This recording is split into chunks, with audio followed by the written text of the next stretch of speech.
Good afternoon and welcome to Western Sydney Community Forum's interactive live stream forum. My name is Anita Hanna and I'll be your host for today's session. I'd like to start by acknowledging the traditional custodians of the many lands on which we're meeting from today. I'm personally on the lands of the Cabrogal clan of the Darug Nation and pay my respects to elders past, present and future. I would also like to acknowledge with respect any Aboriginal friends and colleagues joining us today. So thank you all for joining us today. Western Sydney Community Forum's interactive live streams are a series of sessions that bring together community services and stakeholders in Western Sydney during COVID-19 to look at the priorities in the region. We're all living in an uncertain, we're continuing to live in an uncertain environment with COVID-19 and the importance of the human and community services sector has never been more apparent.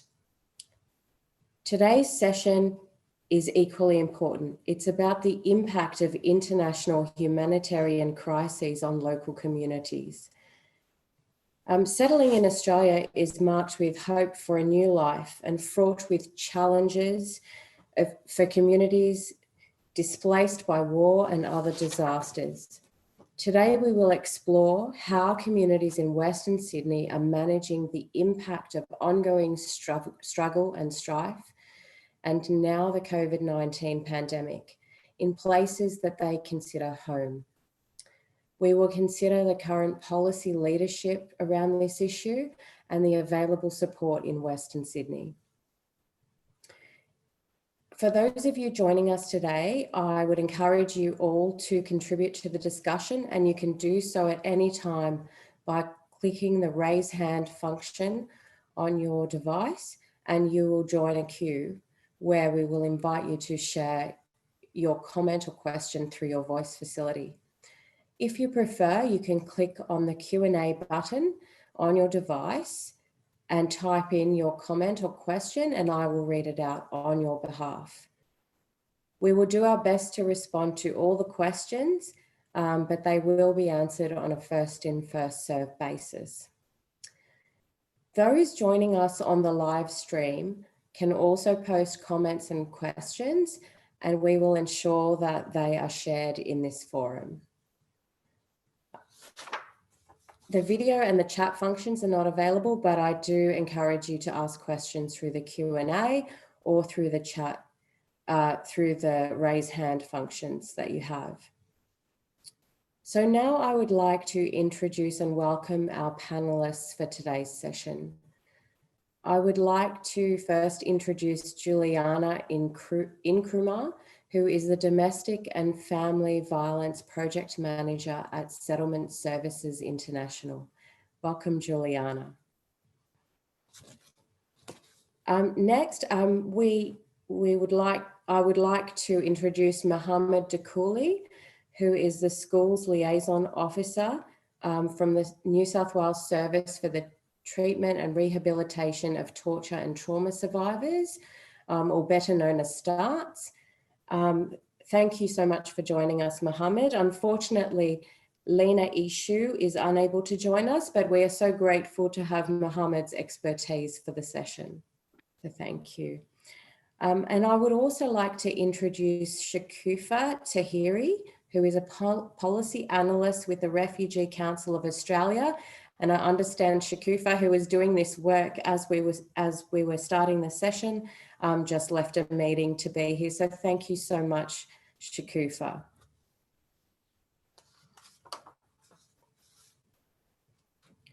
So just before we get into the questions, I'd just like to note that settling in Australia is marked with hope for a new life and fraught with challenges for communities who are displaced by war or fleeing persecution or, experiencing disasters. Newly arrived Australians spend years reimagining their identities and their sense of belonging. ties to ancestral places and families abroad loom large for communities and persist throughout generations and generations. For many, the concept of home is so many places at once. Today is an opportunity for us to explore how international humanitarian crises affect cultural communities in Western Sydney with our panel of specialists. So I'd like to start by asking a question to all of you. In what ways are communities in Western Sydney affected by the ongoing stories of strife and struggle and now the COVID-19 pandemic in places that they or their families consider to be home? So I'd like to start perhaps with Juliana. Thank you very much, Anita.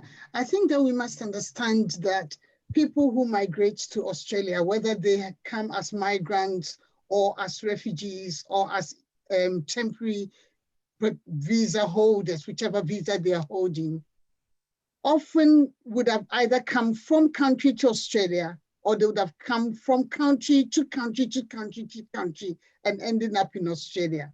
And those kind of experiences have helped to frame who they are. And they hold on in nostalgic manner to different things that have happened in their journey on their way to Australia. And as a result of that, when the word home comes up to them, it becomes an issue of which home. Because I have home in my country of birth. Some of our people are not even people who were born in their parents' country of birth, even though they bear the name of the country of their parents' birth. So for people who are living in diaspora, the issue of home is a big question. And when all this strife happens or conflicts continue to happen in different places where they've lived or where their parents have lived, it becomes a big issue for them. So when we talk of home, is homes more than it is home. Thank you, Juliana. And just to follow up with that, what has been SSI's approach to this issue of the way communities experience international crises? SSI works with, it continues to work with a large number of groups that have come through to Australia as refugees mainly, and continue to work with people who have come to Australia as migrants. In the context of what is happening with COVID, SSI has gone on to the ground on making sure that they are in touch with their clients and their client communities. So when I say our clients, it's our existing clients, because you know SSI is a settlement organization. So we have clients who have been in Australia less than 5 years and less than 18 months for that matter. So there is ongoing conversations with our clients on a regular basis by our case managers. We have had these conversations in a way of ensuring well-being for our clients. But also, we do a lot of work with our client communities. So our community engagement group is continuing during COVID to have conversations with community members, community leaders, and religious leaders. We continue to believe about the role of religion and the role of religious leaders amongst our communities. So we have those conversations on a regular basis to assure our communities and continue to provide the information that is required and affirm communities about what is going on. Let me note for us that our communities continue to have linkages with what they call home. So if you look at Western Sydney, you will realize that a lot of people continue to hold on to their satellite dishes. So they continue to hear information and messages and news from overseas. And sometimes we relate more to that news than we relate to news from Australia. So we make sure that people understand what is they are being told about COVID, for example, in Australia, so they obey the rules in Australia, because this is where we physically live in, even though we are getting information from overseas. Oh, thank you, Juliana. And I think that's really important work in terms of working directly to support people in the settlement process to deal with these issues. So that probably speaks very well to Mohammed and what Starts does. So I'd like to ask you, Mohammed, in what ways are communities in Western Sydney affected by the ongoing stories of struggle and strife internationally, and now the COVID-19 pandemic, in places that they or their families consider home? Thank you very much. I'll start by firstly acknowledging the traditional owners of the land which I speak on. From the people we speak to, our clients and community members, even affected the way they show it. There's been upset in a community for some members of the community, and there has been isolation. Now the upset part is for community members who were going about their normal businesses and things got disrupted. They are upset about that. And as Auntie Juliana said, the upset is not only about what they've not been able to do here, but how they've not been able to support family members back home, the normal connection they used to have. There's also isolation, like in the case of many young people I work with and to general community members. For some members of the community, they used to go to school, used to go to work, used to interact with other people. That was another sense of community in a sense. But then since the COVID, they've all withdrawn back, and that has become a source of isolation for some people. Now, the COVID-19 plus all the other issues that come along with it, there have been different kinds of responses as well in terms of how people respond to it as having the sense of empowerment in a positive sense, relating to the global identity, like those people involved in Black Lives Matter or some community members who identify with those specific race. Yeah, and also another specific thing we found in our communities is the re-triggering of their general the trauma experience, and coupled with the re-triggering of their resilience. The resilience in terms of going out, reaching out to each other whenever they need be. So I'll stop there so far. That's what we've seen practically, we've heard and we've observed in our work with people on the ground. Thank you so much. And I'd love to hear a little bit about Start's approach to all these issues. When they started, we've approached it holistically. We provide individual support through counseling when need be, but beyond the individual, we also work with community through providing training, providing group work activities and community development initiatives, where we interact with the community, we discuss the issues that are happening, and throughout we discuss coping mechanisms. And besides that, we also work with service providers, like what we're doing now, provide information, share ideas, and through interagencies, and through providing specific trainings to service providers, how to work better with their clients from refugee background who live within the Western Sydney areas. Oh, thank you so much, Mohammed. I think it can't be understated. As you said, there's local responses that we need to deliver in order to deal with the things that people are experiencing as a result of COVID, of war, of all of that. And Shukufa, you work for the Refugee Council of Australia, so coming from, I suppose, a policy perspective. In your view, in what ways do you think communities in Western Sydney are affected by the ongoing stories of struggle and strife and COVID-19 in places that they would call home? Well, thanks, Anita. First of all, I would like to begin with acknowledging the traditional custodians of the land on which we variously meet. To answer your question and to actually reflect back on how home was defined, I think it was put really beautifully that, you know, home is defined so variedly and so differently from one person to the other. So there isn't that blanket definition of home.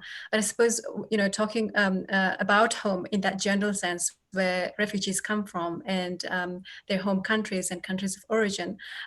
Refugee communities at Western Sydney, or be it any place in Australia, are largely very interconnected to back to their home. And so that really does mean that when people have come here and people have resettled here, it doesn't really matter if they have come in the last 5 years or in the last 1 year or in the last 15 to 20 years, as long as they have that concept or connection to home and actively, the home really never leaves them. So in that respect, when people do, flee persecution, conflict, and violence, and a lot of human rights violations or events that seriously disturbs public order before arriving in Australia, and then in effect when they're connected to those groups back home who are still facing forced displacement elsewhere in the world, they feel and they experience those things together concurrently with them, and that's just, I think, the nature of people with experiences of displacement is that when they leave their home, when there is no sense of closure for them, when there's no resolution to that sense of displacement or conflict that arose in their home countries, that feeling of displacement continues for them even when they are in relative safety in Australia. So you see that actually manifest itself in conversations at dinner table, through conversations when people are really engaged on updates with the TV channels or news outlets or social media platforms with the news of their home countries only. And I think that looking at Western Sydney communities, a lot of those communities are so actively engaged that I think that it's disproportionate engagement with their home countries and what's happening there, and then communities with the government nationally. It really only is telling of the degree of circumstances, the degree of conflict and dispossession that we feel here, that people continue to feel. And so refugee communities locally in Western Sydney and elsewhere, they are engaged. They're engaged in those contexts, not just in thoughts, not just through raising their issues, but actually sending money, sending financial assistance, gathering support, and in the context of COVID-19, of course, a lot of those people and immediate connections of people in their home countries are people who are in very fragile health systems and economic systems. So they need their support. And I think that there is this obligation, they need to be supported once people find their safety here. So it's an ongoing strive for both ends, and a lot of, and different refugee communities experience this really differently. I think that for countries where you have ongoing conflict, that goes on, and that tie and that relative struggle continues even when we come here. But I also wanted to actually mention a very important group in people who have sought protection here, have been genuinely recognized as refugees but are given temporary protection. So people on 3-year and 5-year visas who have never actually found safety, even though they have found themselves in Australia. And a lot of these people are separate from their immediate families. So you can imagine how hard that may be when their immediate families are actually at the claws of conflict and war and immediate threats to their lives. So that meaningful protection, lack of meaningful protection, means that they experience the trauma and the struggles that goes on in their countries of origin in a very extreme ways. And I think that it's them in particular, it's a time of extreme psychological lack of safety, and also because they lack that familial social connection here. And so given the fluidity of the situations, Anita, that communities in Western Sydney continue to feel just the impact of what goes on at home. Oh, wow. I mean, a lot of what you say is just so full on. I don't know. I can't articulate. It's just so, it's heavy, isn't it? And I suppose we take for granted that people, once they, come to our shores or whatever, they're all safe and that. But as you mentioned, that's not the case. I actually want to take us a little bit back to the experience of people back home. So I want to turn to Juliana, and I suppose it's all local and international here. I suppose, but in your experience working with multicultural communities in Western Sydney, are people experiencing cultural grief? Yeah, that's a very interesting question about cultural grief, because we need to think about grieving for culture, grieving for ritualizing of experiences, grieving for things as little as food, grieving for gathering places and gathering reasons. So let's talk about people in Western Sydney who've come from refugee background, migrant background, and the things that happen on a regular basis. The good thing that is happening in the world now is social media. But let's realize also that social media inspires and triggers nostalgia. And when those things happen, people can then turn to the other side and become depressed as well. So that is where we define cultural grief, as in grieving for what is our culture. But then when we think about people who've been to different places, what really is the culture that the person is grieving about? It's probably the latest culture that they left behind, that they're grieving for. Or in Australia, we belong to different groups. So if I lived in Zimbabwe before I came to Australia, even though my home country is Ghana, I have a culture in Ghana, but also link with the Zimbabwean culture. So whenever something happens in either of those countries, I will grieve with the members of those communities, because whilst being in Australia, I'm linking with those communities. At the same time, as a person from the continent of Africa who has traveled various parts of West Africa and Southern Africa, I also have a connection to Sierra Leone, and I have a connection to Liberia. And because I've lived in those countries, even if it's only for a few weeks, I have a strong connection to those countries. So in Australia, who is my community really? I link with all those communities. So when it comes to the grieving, it's about whatever is happening to any of those communities, I'm a part of that grief. The cultural grief that we experience is about the loss of culture. And when it comes to the situation of COVID, where we are unable to travel, that becomes a big issue for us. So for example, I know that in my culture, we are very big on ritualizing around life stages. So when we have come, and especially ritualizing around death, because we celebrate death, we celebrate birth, we celebrate marriages, but we are very, very strong on the rituals around death, because that's the ultimate ritual. So our funerals are powerful, but in the face of COVID, we cannot gather. So instead of the whole community gathering and helping to wail and grieve and sing and do the things we do, because of COVID, we cannot do it. That is one of the things that is affecting us in Australia now and in the whole world over because of COVID. And also because we don't sort of finish our grieving when we move on. So when we move on from one home to the other, we don't sort of cover ground. We don't sort of get closure before we move on. And because we don't get closure, we hold on to certain things so that when there are issues happening in those communities and in those countries and in those homes, we are triggered once again. So in a sense, our community is sitting on a lot of grief. Even though we might celebrate in Australia, we celebrate the national days, we celebrate Harmony Day, we celebrate little bits and pieces of people's different cultures.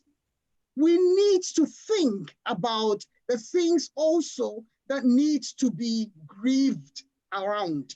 So we need to create the spaces, I believe, in Australia for grieving, for community grieving, so that we will be able to move along. I think we stagnated in a lot of ways because we are unable to grieve what we have left behind. Absolutely. And I'm hoping to be able to ask you about some of the impacts of that grief on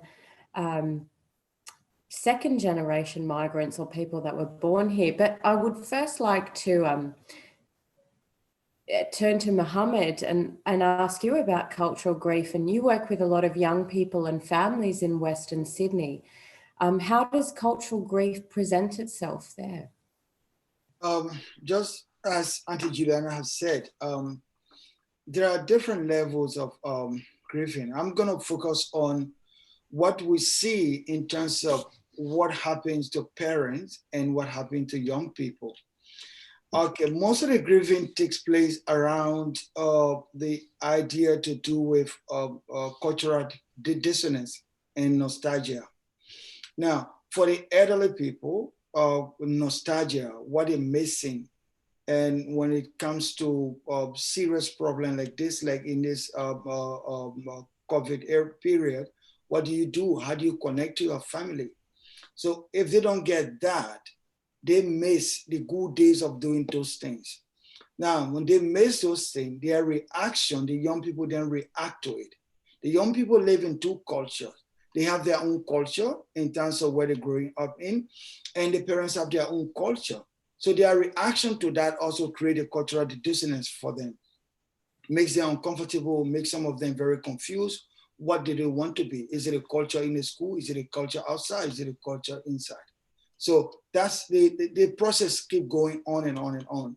And in our process, so young people trying to cave their way through to devise their own way of doing things. And whenever they're doing that, the grieving become more intensified if their idea of what it means to be themselves in terms of their individualistic approach to who they are versus the collectivist approach to their parents, who the parents are. So it's an ongoing clashes that's happening, and it become really intensified in this period we're going through. We see some young people become upset, they become isolated, and they stuck to themselves. And some of them becoming really aggressive in the way it manifests in their daily interaction. Thank you, Mohammed. A lot to think about, and I think that Shukufa might be able to tell us a little bit more about, hopefully, your submission to the federal government about diaspora communities. And I think that's really important when we're talking about young people and what they're going through and their grief. So would you be happy to share a little bit about the submission that you've been working on? Yeah, sure. Obviously we can't go through everything that we raised at the submission, but I think that, the inquiry that was released by the Senate committee, which was led actually by DFAT, gave a really good opportunity to voice some of the strengths that, diaspora communities bring. And I think in light of what Juliana said and what Mohammed said, while that, the grief exists and while that interconnection exists and the linkages exist, while they are sometimes harmful and they actually prevent types of closure and feeling of safety here, they are actually the basis and foundations of diaspora humanitarianism. That's one thing that comes out of it is actually that's positive. And, there is a lot of invisible work going on in terms of diaspora humanitarianism. It's obviously aid and development and, support with education, initiatives back home.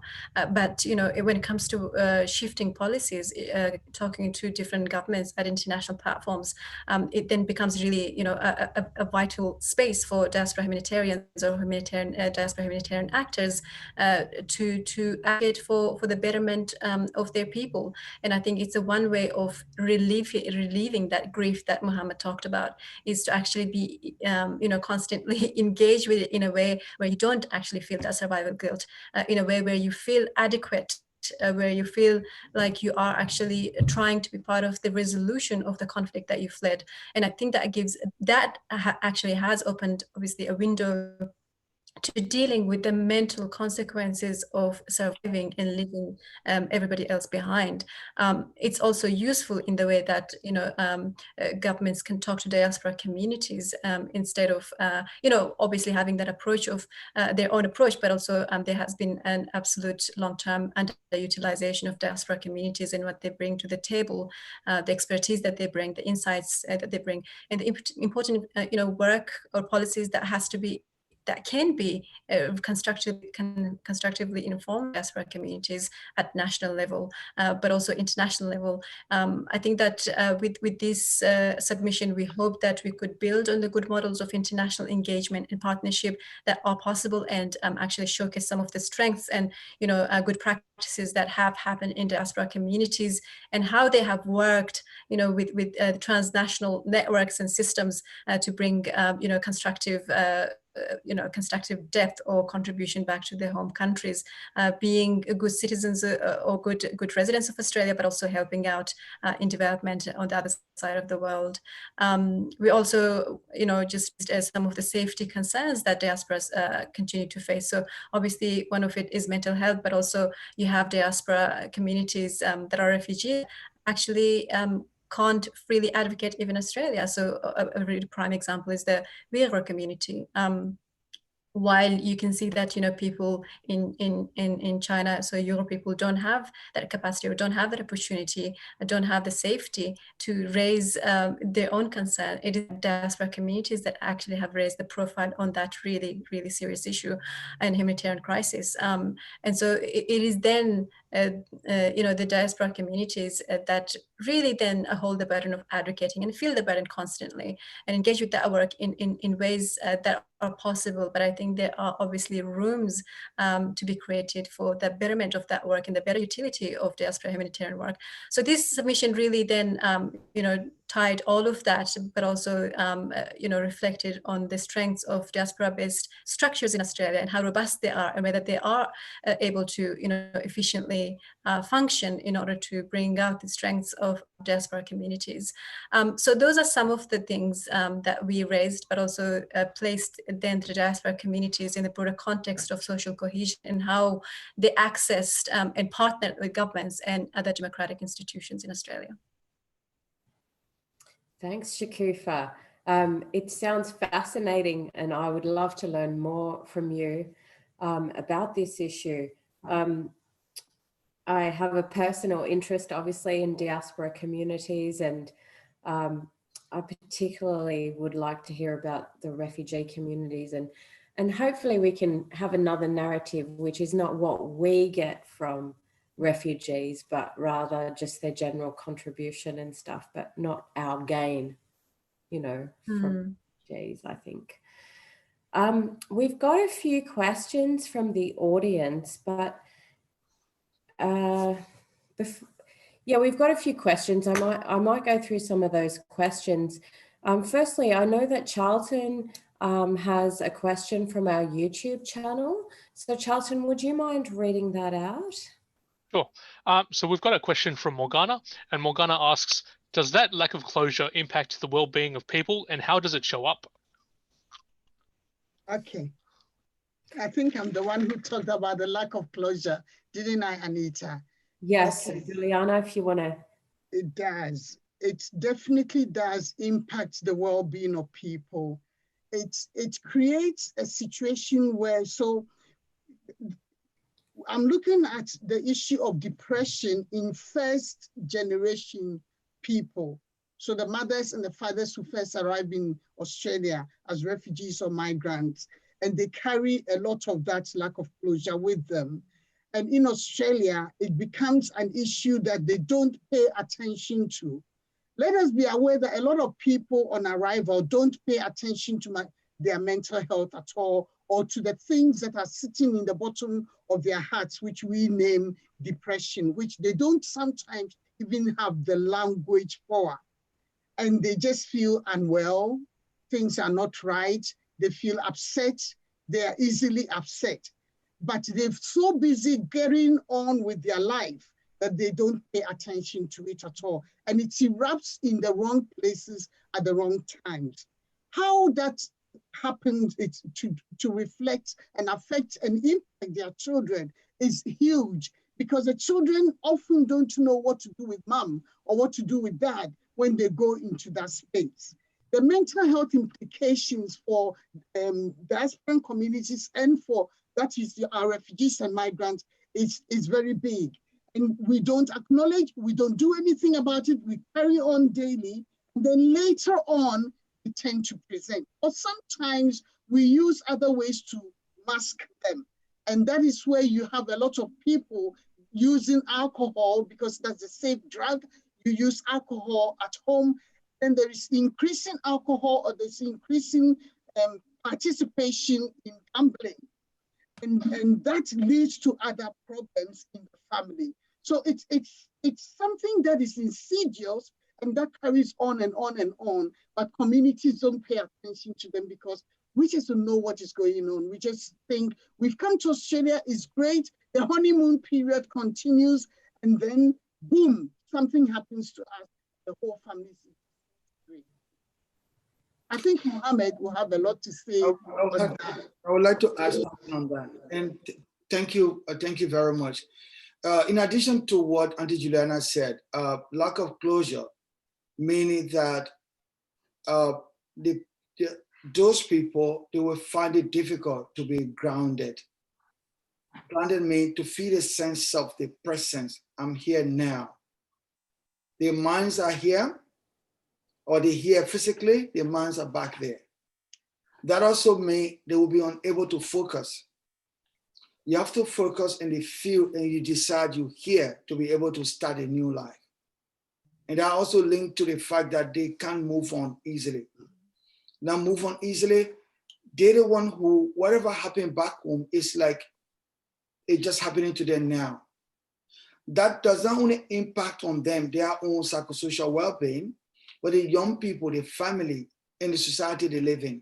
They don't respond to any services easily. They don't parent well because they're living between two worlds. And their children respond to that.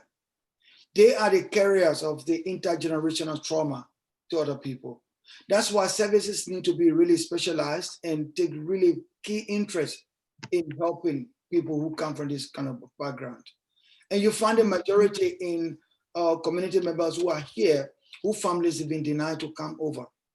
Family members who are here, who their families were killed over there.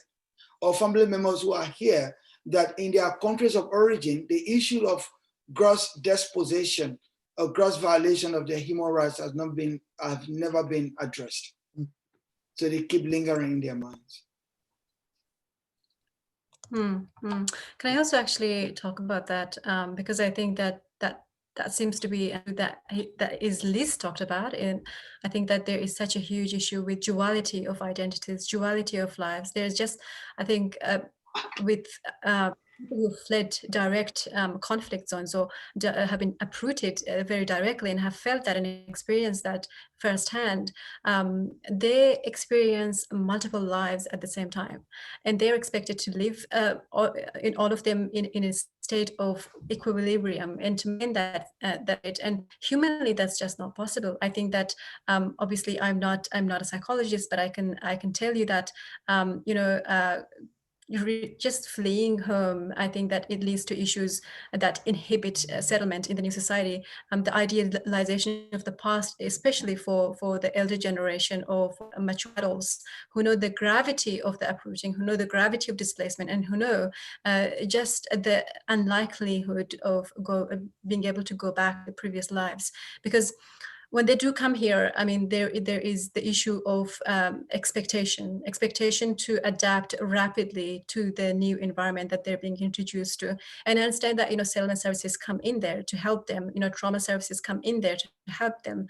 But I think that, considering their lives go on to 24 hours, and, there's just such multitude to the aspects of adaptation that they need to make in a new home, that it becomes very mentally tolling for one individual to be able to cope with all of that and actually bring peace and safety to their lives. And I think it then plays out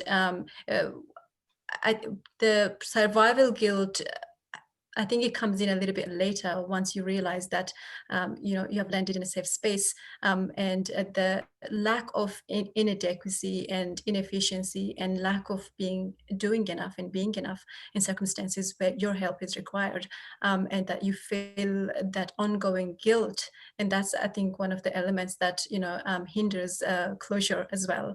And this is the experiences of many people who have been displaced, but I think that it shows up really differently. It manifests itself quite differently in older people compared to young people, and compared to you know, adults who are trying to start and rebuild their lives in this country.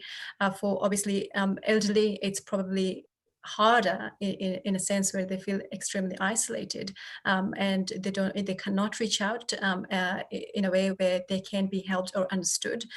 It's not just, I think, a language in the literal sense, but I think social language and cultural language, spiritual language is really different here. But also, you know, the type of communities, dynamic of politics, dynamic of the structure, everything is just completely different. So, and I think that the sluggishness of elderly to adapt to the environment makes it even harder, and that's probably I think that the spectrum then goes a little bit less intense on a younger adult who is able to adapt. I think it goes back to adaptability in the environment, and often you find that people who can speak, you know, English, and who can engage socially with their surroundings, that they will be able to deal with this situation, you know, a little bit better because they can adapt. And language is one way to be able to do that. It's an enabler, whilst that device is not really offered to everybody else. And if you see that, you know, I think the teenagers or children who do arrive here, it's really quite different, the language, but they are actually living in two worlds. They go home, it's a completely different culture and set of systems that they're expected to adhere. But then when they do come outside, it's a completely different system and culture where they have to adapt. And unfortunately, all of this combined absolutely leads to, you know, dissolution and, you know, a lack of clarity about where they stand, and defining their role when it comes to, you know, the sense of self and sense of identity. Thank you all so much. I mean, I could have spent 2 hours just listening to you all talk on the issue of closure and what it means and the impact on people with the lived experience, for their children, all of that. It's really heavy. I don't know what to say, but we've got more and more questions coming in. I'll just go to a question by Dina Yaku, which is about Indigenous communities of the world. And she says, cultural grief differs for Indigenous communities who identify as refugees as well. Is anything being done to address these issues? I think this time you let somebody start and I will go last. Juliana, we really want you to be the flag bearer in terms of answering. So Shukufa, you can go first, and then Mohammed, and then I'll go last. Thank you, Anita. And we've probably only got about 1 minute each. Oh, okay.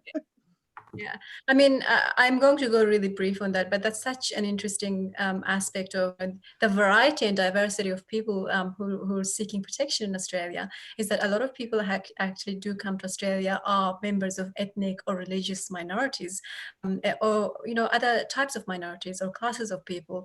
And so it's only really rare for us to be, you know, focusing, I think, on the experiences of people who are Indigenous in their own countries and come here to seek asylum, and how their needs are actually then met. I think that that level of nuanceness or the level of complexity has not been captured so far in my experience. I think that in a broad sense, settlement services exist, and you know, trauma support services exist, but they don't necessarily cater exactly for, you know, Indigenous people who've sought protection or are refugees in Australia. And I think that you know, it's absolutely possible to get to that level of depth, especially when it comes to, a psychological healing support services and trauma support services, to be able to address some of those issues, which is different to someone who comes from a country where all groups are displaced, or they belong to a majority or religious group. I think that I relate to that because I'm ethnically Hazara, so we are actually a minority in Afghanistan, both religiously and ethnically. And we also have been on the lands. We do consider ourselves as indigenous people of Afghanistan, and what it really means is for us is, I think, the uprooting side of it is painful, is that you have lived on those lands for thousands and thousands of years.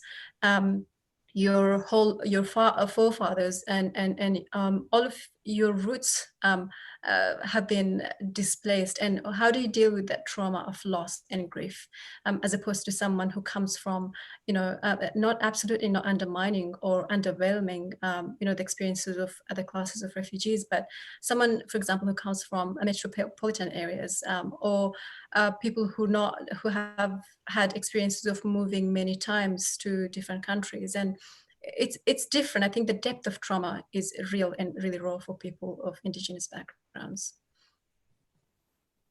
Mohammed?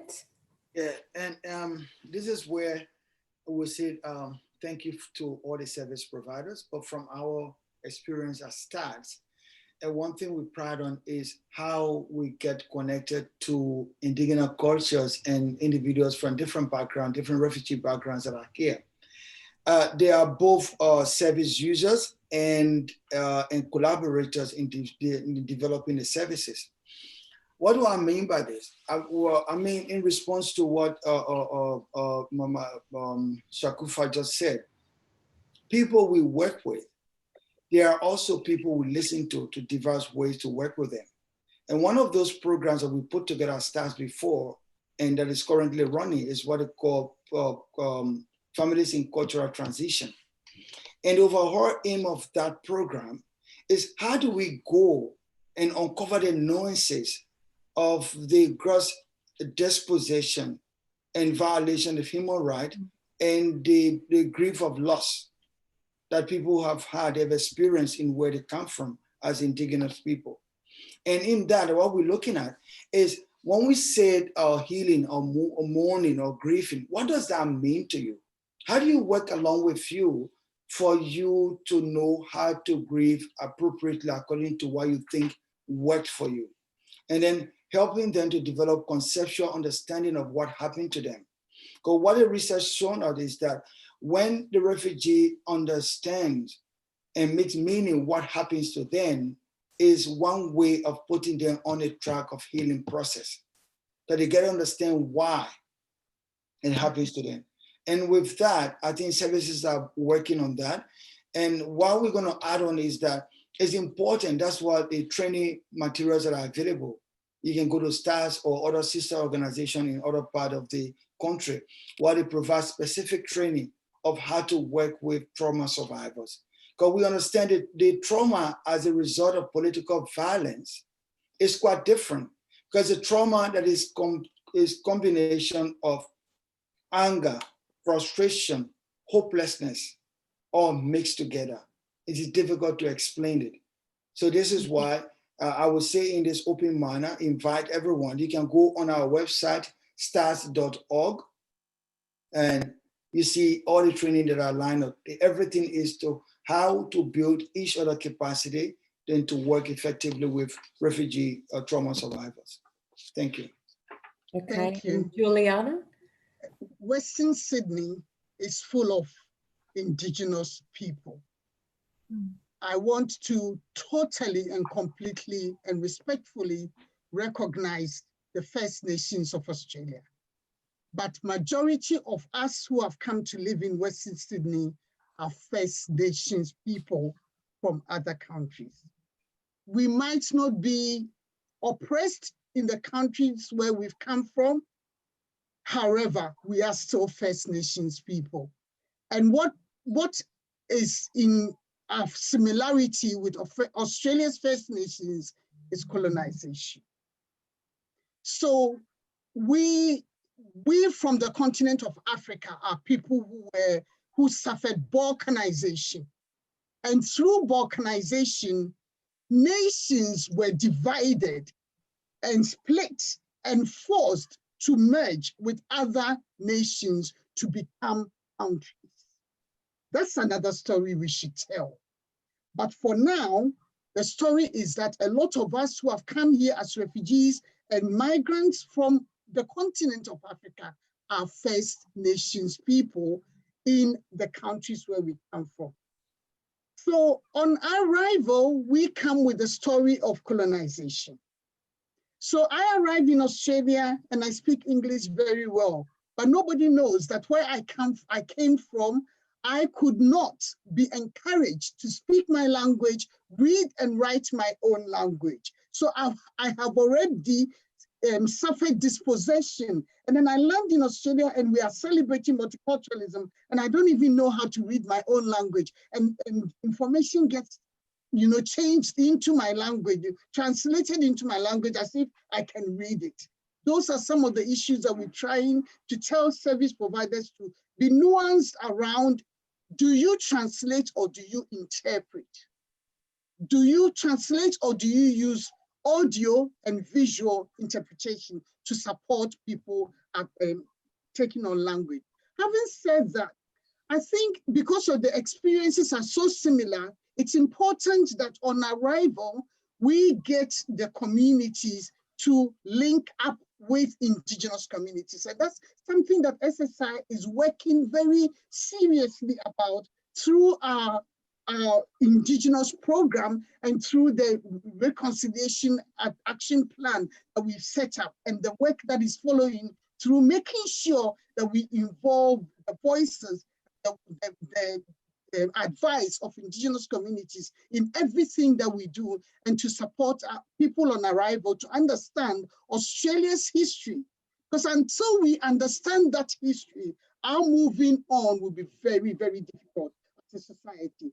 So linking in with Australian First People is so important because our similarities are there and we need to use that similarity to overcome the brokenness and the fragmentation and the fracturing that we have experienced on the way to Australia. Thank you so much. I'm not going to say much because we're going to have no time, but last week my CEO went overtime, so I'm going to take this opportunity to do that because there's some really important questions come through and I'm just sitting back and listening to all three of you because we just need to hear from specialists in this area. So I'm hanging on to your every word. I'm going to link a couple together. One is, it worries me no end that at the moment Australia's policy context and public dialogue generally serves to exacerbate trauma and almost demonizes people who are forced to flee their homes. How does this broader context inevitably further impact local communities and what can and must we do? And then there's another one saying, great conversation and very revealing. Yes, we never really leave, Yes, we never really leave everything behind. Are there enough means by which communities can influence our government's policies and position? So I guess that's looking at the broader context, the policy context, and I'd like to turn to you to say what we can do as people within the community services sector, as citizens, to actually impact, and what can we do to impact policy in this area? Shukufa? I think it's a very, very good question. It all goes back to foundations, is actually giving integrity to the experiences of people and to the fact that people in affected communities are the knowledge holders about themselves and, what policies and what set of laws and regulations actually is for their betterment. And I suppose for so long, there is just this such a class-based and divided, class-based refugee groups, as in you know, on the one hand, you have obviously the government departments acknowledging people who do arrive through humanitarian channels as legitimate refugees, which absolutely they are. But also on the other hand, you know, putting in place policies of deterrence that absolutely has led to damaging act of people. And I'm speaking about thousands of people, and specifically about people part of the legacy caseload who came after 13th of August 2012. People have waited to reunite with their families for more than 10 years. People don't know what their legal status is, you know, 7 years on. People don't know if they will ever be protected, even if they are actually recognized as genuine refugees. And so all of this really goes back to the experiences of communities. You know, your people seeking asylum cohort with people on temporary protection visas and citizens and permanent residents. In refugee communities, they are all part of one community because of the nature of, you know, communal living and the sense of interconnected and community. The nature of conflicts that they have left collectively, that they have sought protection elsewhere collectively based on the same grounds of persecution and based on the same grounds of protection. And so these differing treatments have absolutely led to devastating impacts on one group more than the other. And so I would say is that, you know, for better policies, I think that, you know, there has to be more platforms and more ways to listen to people, affected communities and what they're saying. And I think also try to enable communities to speak for themselves, build their structures themselves, because they're more than experienced, they're more than their trauma.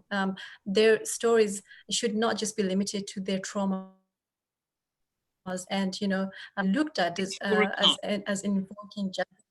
Experiences that entertain and shock people, but they actually bring a lot of expertise and wisdom to the table, and they should be seen like that in terms of policy. So far, they have been seen as communities who needs to be managed instead of communities that, you know, communities that actually have agency on their lives. People of refugee backgrounds have absolutely, you know, practiced a large amount of agency in their lives, and they are the most resilient group of people in the world to have escaped really horrific situations. But actually taking away a lot of agencies from these communities is really harmful. So I think it goes back to giving that agency to people and including them in very meaningful ways in structures of policymaking. Thanks, Shukufa. Juliana? I just want to quickly say that I believe that policy and practice work together, and it is extremely important that policy officers, in line with Shukufa, respect the voices, the experience, and the agency of refugees and migrants. I want to talk about looking at refugees and migrants as not a problem, moving from problematizing them onto people who have strength and come with a lot of resources, resilience, and strength, and to tap into that strength to make Australia the sort of country that it ought to be. Thank you, Juliana. Very wise words, and I love them as a social worker. Definitely strengths-based is the way to go. Mohammed? And I just pick up from there by implication or application, that means that we should have policies that would be very effective in the funding community organizations or funding organizations that can collaborate with community groups to build their capacities. When I listen to my colleagues and what we've experienced is that the healing process in some other cultures starts from the individual.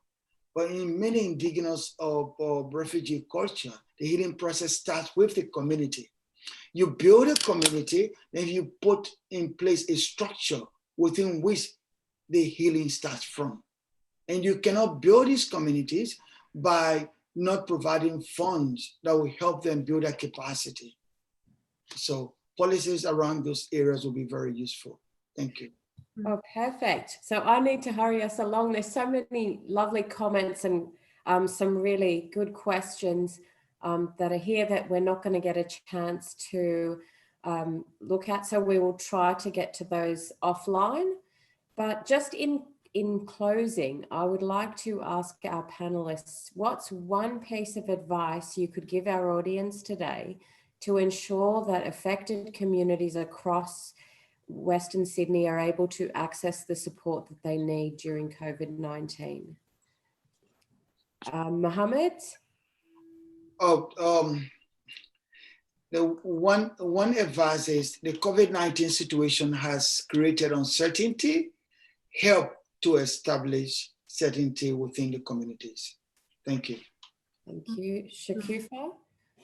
I think that it's really important that when we live in a country that extends gold standard treatment and responses to everybody, that we don't leave anybody behind, regardless of their visa status or the mode of their arrivals or, you know, what they're facing, because this crisis affects everybody equally. And I particularly want to acknowledge that, you know, we have really left people seeking asylum and refugees on temporary protection visas by virtue of actually not extending vital economic packages to them and leaving them to the dangers of destitution, homelessness, and starvation.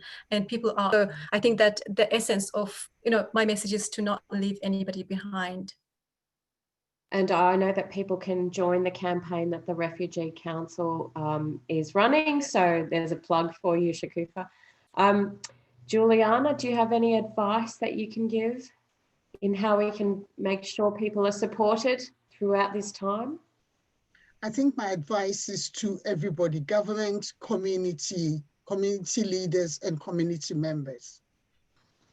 I will use the Australian adage that says we are all in this together.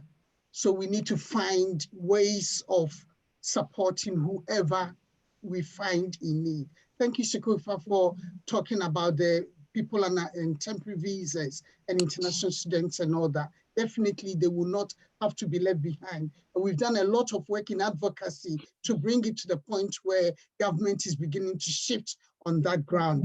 But on the ground of our communities, we are all one community and we are all in this together. Let us really pay attention to the instructions that we are given and let us support people who are in need. Thanks, Juliana. And with that note, and because I've already gone very much over time, I need to thank all our panelists for sharing your wisdom with us today. I think it's been absolutely amazing. And I don't know if there is a vote, but I vote that we have a part 2. Because there's just so much to talk about in this space, and it's critical that we're able to support the people of Western Sydney. And as we know, so many of those are refugees, migrants, temporary visa holders, asylum seekers, international students. So it's absolutely critical for us to be able to do that. And I think more people need to hear from you and hear your advice. So yeah, I vote for a part 2. I'm particularly inspired by some of the things you said, which is looking at strengths-based approaches, looking at, you know, centering the voice of people, of the communities themselves, and then, you know, informing policy from that. I think that's really powerful, really important.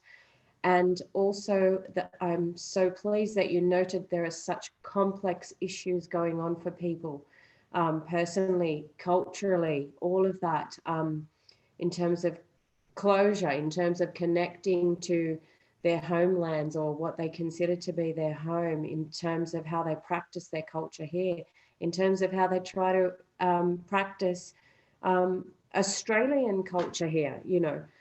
So there's just so many complex issues, and I hope that our audience has been able to learn from you as I did.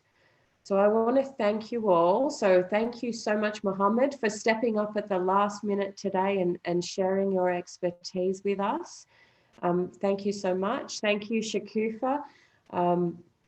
I think you've got so much experience in the policy space, and I certainly want to be in touch with you and learn some more. And thank you so much, Juliana. I don't know, everything you said was just with wisdom, and I really appreciated that. And I'm sure our audience did, based on the comments that we've got here. I'm pretty sure that they did. We just had a comment come through saying, thank you so much for sharing your knowledge. And that's pretty much how I feel as well. And yes, I vote for a part 2, but thank you all. Thank you for sticking around for these extra minutes. And I just need to basically say, just remind people that Western Sydney Community Forum has a range of services to support community organisations during COVID-19. So please check out our website and have a look. And please don't hesitate to contact us if you need any support or have any further questions about anything. And with that, I would just like to say thank you for joining us today. Stay well and goodbye.